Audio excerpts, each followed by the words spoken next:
ditinggalkan oleh orang-orang yang dikasih. Orang tua saya dua-duanya sudah dipanggil. Mertua sudah dipanggil, saudara-saudara saya, kerabat saya, semuanya orang-orang yang dekat kepada saya yang itu mengasihi, mereka sudah menjauh. Bahkan anak saya satu-satunya laki-laki juga sudah menjauh. Bahkan istri saya, belahan hati saya pun sudah mendahului. Bahkan besok genap 7 tahun istri saya. Oleh karena itu saya katakan, saya bisa turut merasakan seperti apa yang saya dirasakan oleh keluarga besar Pak Didi, keluarga besar Pak Didi, khususnya juga istri, anak-anak, kerabat, semua ditinggalkan oleh orang yang kita kasih. Saya bisa merasakan karena saya sudah sering merasakan seperti ini. Tapi saya mau katakan, apapun yang terjadi dalam kehidupan kita, firman Tuhan katakan semua itu adalah untuk kebaikan. Seringkali kita tidak mengerti apa sifat yang baik. Kok orang yang kami kasihi Tuhan panggil.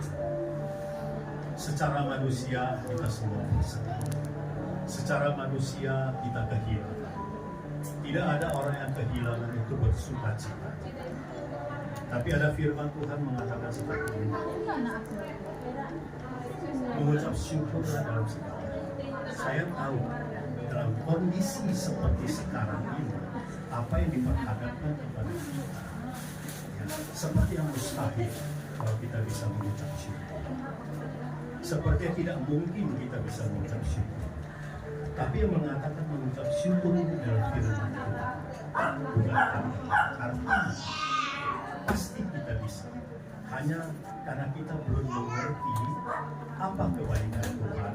Karena segala sesuatu yang Tuhan izinkan terjadi dalam kehidupan kita adalah kebaikan. Nah, saya percaya bahwa malam hari ini Tuhan mau singkapkan kebaikan Tuhan. Saya percaya keluarga yang ditinggalkan, besar Pak Didi, keluarga besar istri, ya. Saya rasa bisa sedikit menghibur dan membuka firman Tuhan sehingga kita bisa mengucap syukur dalam segala keadaan. Baik, saya membacakan satu firman Tuhan bagi kita semua.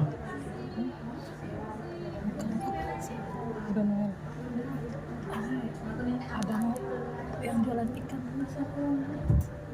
Saya ambil dari 1 Tesalonika 4 ayat 13. Demikian firman Tuhan. Selanjutnya kami tidak mau saudara-saudara bahwa kami tidak mengetahui tentang mereka yang meninggal, supaya jangan berduka cita seperti orang lain yang tidak mempunyai. Bapak Ibu yang dikasihi Tuhan, kita adalah Tuhan yang Maha Kuasa. Tuhan yang mengatur segala masalah. Tuhan yang Maha baik, Tuhan yang Maha tahu, Tuhan yang mengerti. Oleh karena Dia Maha Kuasa, maka Dia mengatur segala masa, Dia mengizinkan segala sesuatu terjadi dalam kehidupan. Dan firman Tuhan katakan, Dia tidak mau bahwa kita tidak mengetahui tentang mereka yang meninggal. Sekarang di hadapan kita, anak kita yang kita kasihi, menantu yang dikasihi, suami yang dikasihi, ayah yang dikasihi, dia sudah mendahului kita. Dia sudah meninggalkan kita. Tapi firman Tuhan berkata, supaya kamu jangan berduka cita. Saya mau katakan inilah kebaikan Tuhan. Yang pertama, Alkitab mengatakan jangan berduka cita. Alkitab kita tidak mengatakan bahwa kita tidak boleh bersedih.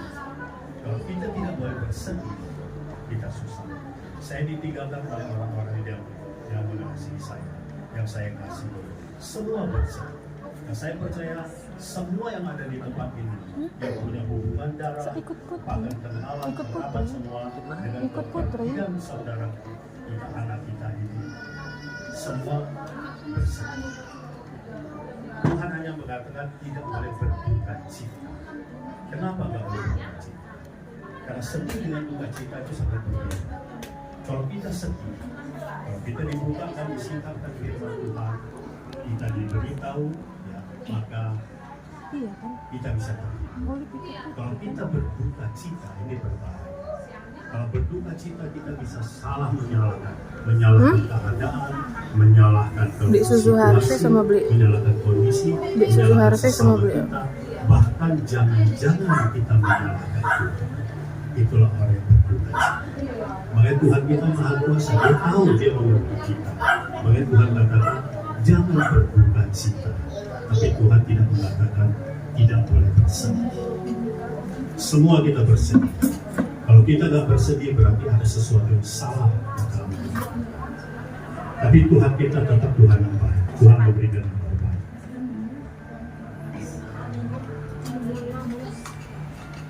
Dikatakan supaya jangan berduka seperti orang lain yang tidak mempunyai harapan. Nah, semua kita ini mempunyai harapan. Apa harapan? Harapan kita kelak satu saat kita akan berjumpa dengan orang yang kita kasih. Nah, masalahnya kita berjumpa di mana? Kita harus tahu orang yang kita kasihi ini, orang yang sudah mendahului kita, dia adanya di mana? Sehingga kita ada tujuan waktu nanti kita akan berjumpa dengan dia. Tuhan katakan kita mempunyai harapan. Harapan kita adalah kita berjumpa dengan dia. Berjumpa di mana? Bapak Ibu, saya mau singkapkan kebaikan kita. Mungkin untuk sehari-hari kita menganggap ini adalah hal-hal yang biasa-biasa saja. Tapi ini menentukan hidup kita dan menentukan di mana kita kalau kita sudah dipanggil. Saya melihat almarhum Devi Partili beserta dengan istri, mereka rajin. Mereka tertanam di satu wadah. Kemudian mereka juga terhisap di KUL. Ketua KUL-nya Pak Cik. Ini mulai dari langkah mereka. Mereka sudah usaha untuk mencari Tuhan. Ya, mereka tidak mengerti. Mereka berusaha mencari. Dan mereka terserah di KUL. Kemudian apa baiknya Tuhan? Saya tadi katakan Tuhan kita Tuhan Maha Kuasa. Dia yang mengatur segala masalah. Dia Allah yang Maha Tahu. Dia tahu segala jalan kehidupan almarhum.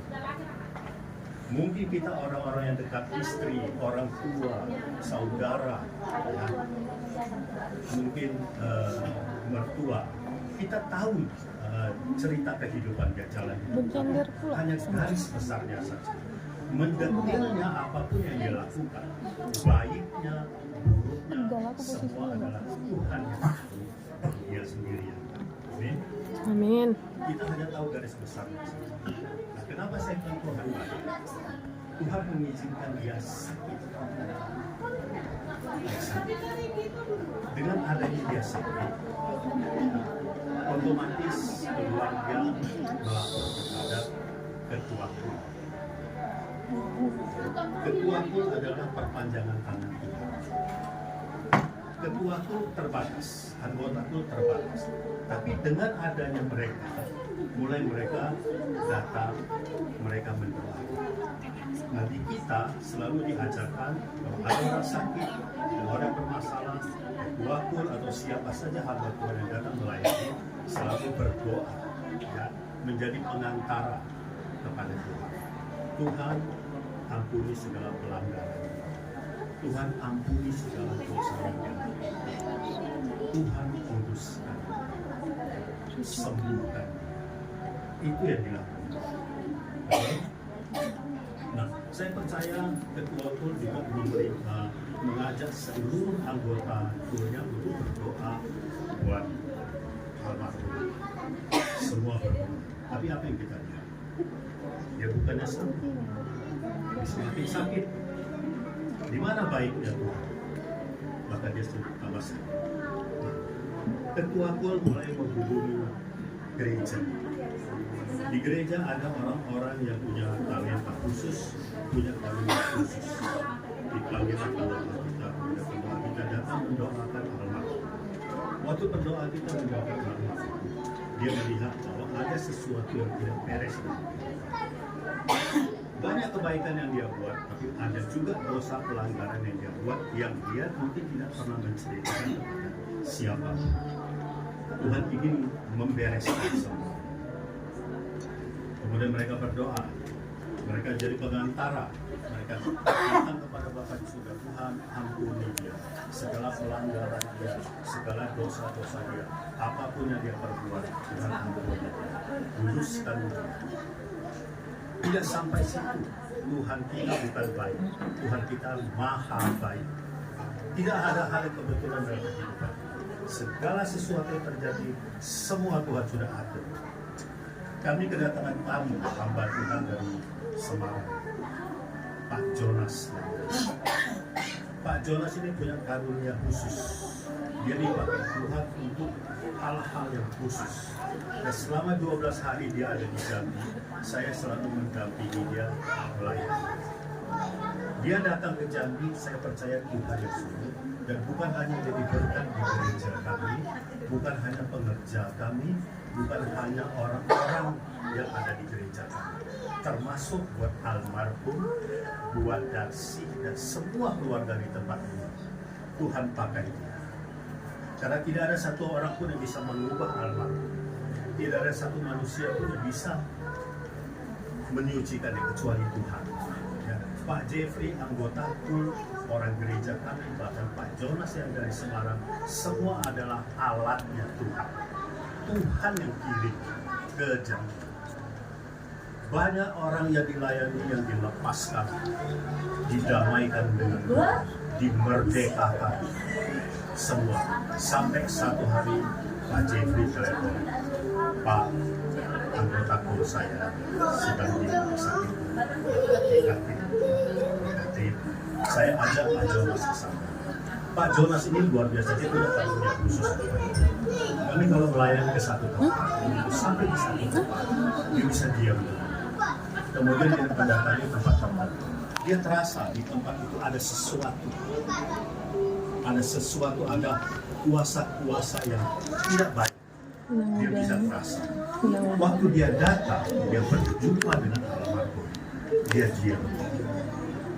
Dia diam, kemudian saya tahu dia banyak ngobrol dengan istri Darsi. Saya tidak dengar apa yang dia obrol. Istrinya apa. Tapi rupanya dia menangkap sesuatu. Bahwa banyak hal-hal yang mengikat almarhum. Sehingga dia berdoa. Dia berdoa, dia mohon kepada Tuhan supaya almarhum dikuduskan, dari disucikan, diampuni dari segala dosa pelanggaran dia, dan apapun yang dia buat yang kita ketahui maupun yang kita tidak ketahui, dia menjadi pendamai kepada Tuhan. Dia lepaskan semua apa yang mengikat almarhum. Bahkan istrinya juga dia lepaskan. Apa yang mengikat dia lepaskan. Karena dia melihat sesuatu.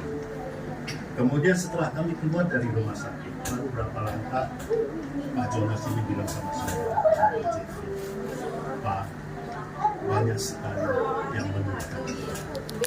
Roh-roh yang mengikat itu. Tapi puji Tuhan, rohnya sudah dibersihkan. Dia sudah diperdamaikan kepada Tuhan. Tinggal sekarang penyakit. Sekarang apa baiknya Tuhan? Buktinya, ya, orang yang kita kasih, suami, anak, menantu, dipanggil Tuhan. Saya mengatakan, tadi saya katakan, kita adalah orang yang punya harapan. Kita punya harapan untuk berjumpa dengan dia kelak satu hari. Di mana tempatnya? Firman Tuhan katakan, kita tidak bisa berjumpa dengan Tuhan kalau kita masih berdosa. Hanya orang yang kudus, orang yang suci yang bisa berjumpa dengan Kami, dengan pencipta kita. Bapak Ibu, yang dikasih Tuhan, almarhum, dia sudah dibersihkan. Dia sudah diperdamaikan dengan Tuhan. Saat dia dipanggil, dia sudah bersih. Artinya apa? Dia sudah ada di Firdaus.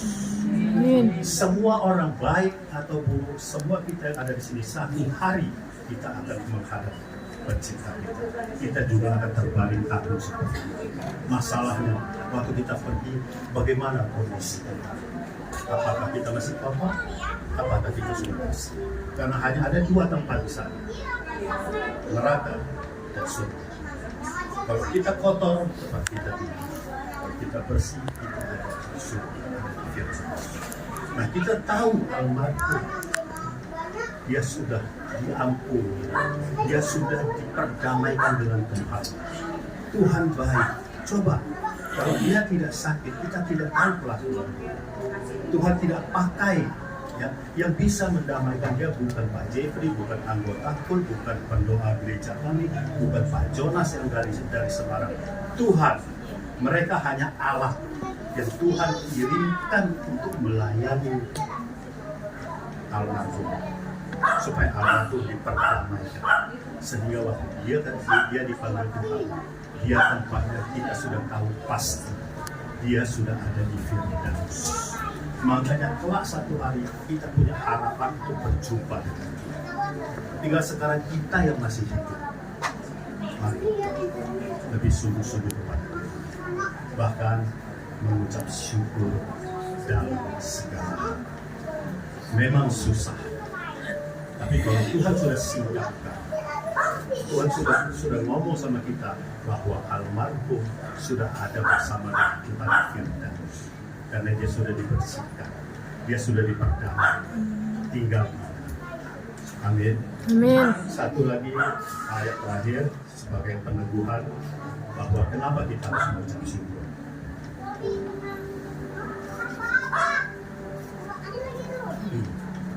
Wahyu 14 ayat 13. Demikian firman Tuhan. Dan aku mendengar suara dari sorga berkata, tuliskan, berbahagialah orang yang mati dalam Tuhan. Bapak, Ibu, keluarga besar, keluarga besar, istri tercinta, orang yang kita kasih, dia mati di dalam Tuhan. Dia sudah dibersihkan dari depan. Firman Tuhan katakan, dia berbahagia. Apa alasan kita tidak mengucap syukur kalau orang yang kita kasihi dia berbahagia? Kita berduka cita, kita sedih kalau kita tidak tahu pasti kalau dia di sana dia menderita, dia susah. Kita pantas sedih, kita pantas berduka. Tapi firman Tuhan yang mengatakan bahwa dia berbahagia. Kenapa kita tidak mengucap syukur kalau orang yang kita kasihi dia sudah berbahagia? Bahkan dikatakan demikian. Sejak sekarang ini sungguh kata Roh supaya mereka boleh beristirahat dari jerih lelah. Bapak Ibu, kerabat semuanya, almarhum sudah berbahagia di sana dan dia sedang beristirahat. Kenapa kita susah? Kenapa kita berduka cita? Kalau orang yang kita kasih secara pasti kita sudah tahu dia bahagia dan sedang beristirahat, masa kita berduka? Makanya saya katakan mengucap syukur itu tidak apa. Tapi kalau Tuhan sudah singkapkan rahasia firman Tuhan, dia berbahagia dan dia sedang beristirahat, saya rasa kita minta Tuhan Roh Kudus tolong kita supaya kita bisa mengucap syukur, supaya nanti kelak kita bisa berjumpa dengan dia di Firdaus bersama-sama dengan Yesus. Amin. Dan dikatakan juga karena segala perbuatan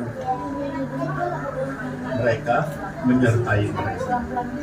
Bapak Ibu, kita nggak tahu apa perbuatan dia selama.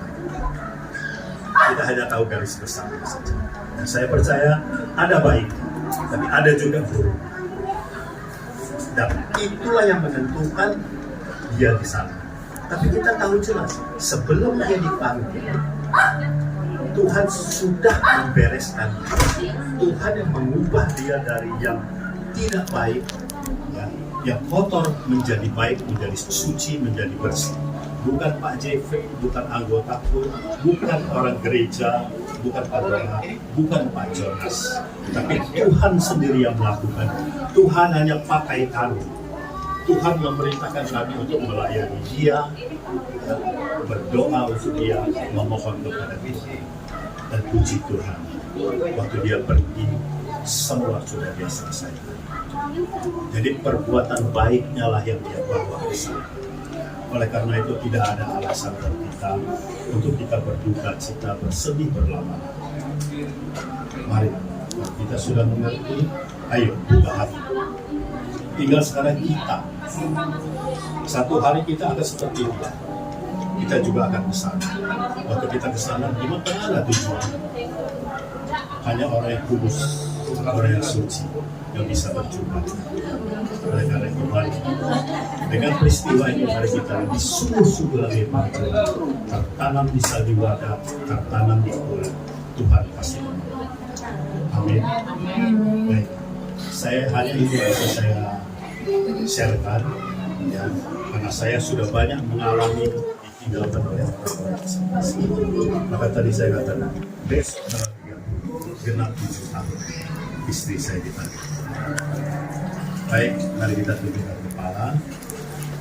Bapak yang baik, sungguh kami mengucap syukur.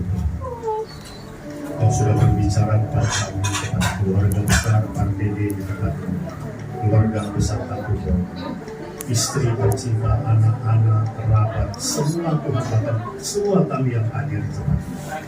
Tuhan, Kau sudah singkapkan rahasia firman. Kau sudah mengerjakan yang baik, bahkan terlalu baik. Kami percaya Tuhan Kau akan menuntaskan semuanya. Engkau akan terus menjaga istri anak-anaknya. Engkau akan berikan yang terbaik buat Tuhan. Karena Engkau Tuhan kami yang baik.